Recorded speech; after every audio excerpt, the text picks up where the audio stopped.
او وسو عرب به جمعه ته پیسې راولېږي، عرب به مدرسې له پیسې راولېږي، په ډک لاس د عربو لاس غټ دی ګورې، ای زمونږ په شان لاس نه دی.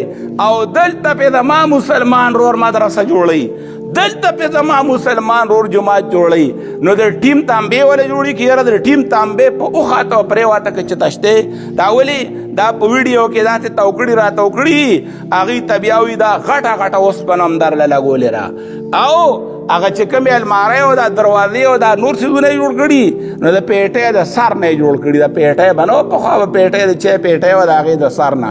دا د تمر لیزی دا اخلو پیسې پکار دي، خلکو پیسې مثال راکړي، مال یې راکړي، صحیح راکړه، سپین یې راکړه، دا بابا دي را سره و ټیک شو.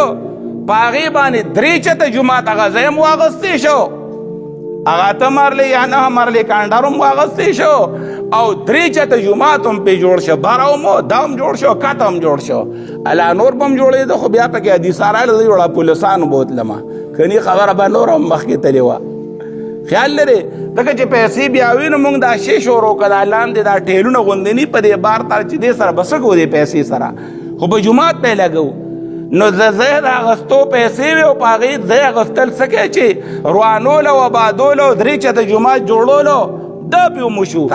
پردی حق ځان سره وړی او نبي علیه الصلاة والسلام مې د ماپی په تمه دې نه یي. په دې خبره لږ طبیعت مې خراب شي چې دا خو زما امتیان دي، خو د الله فیصله خو د الله فیصله ده، د الله قانون خو زه نشم بدلولی، د الله په دربار کې زور خو زما نه چلیږي.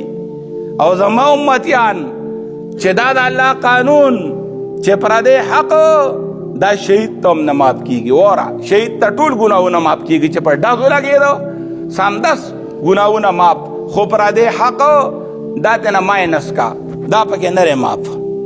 او مونږ څه وایو 30 کاله رشوت یې اخیستي نوکري کړي، 40 کاله رشوت یې اخیستي نوکري کړي، 30 کاله په یو ځای بل ځای کې مزدوري کړي او په هغې کې چپې والي، غټې غټې چپې، وړې وړې چپې.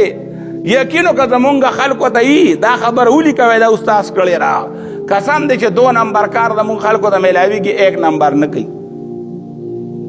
چې د 2 نمبرۍ او د دوکې د غلا چانس ورته میلاویږي نو یقین وکړه خپلې تنخوا ته نه کښېني. چې هغه سړی چې قتل فی سبیل الله ثم عاش ثم قتل فی سبیل الله ثم عاش ثم قتل فی سبیل الله ثم عاش، هغه سړی که د الله په لار کې مړ شو بیا ژوندی شو، بیا مړ شو بیا ژوندی شو، بیا د الله په لار کې شهید شو بیا ژوندی شو، یو ځل شهید نه، 2 ځله شهید نه، 3 ځله شهید شو بیا ژوندی شو بیا مړ شو.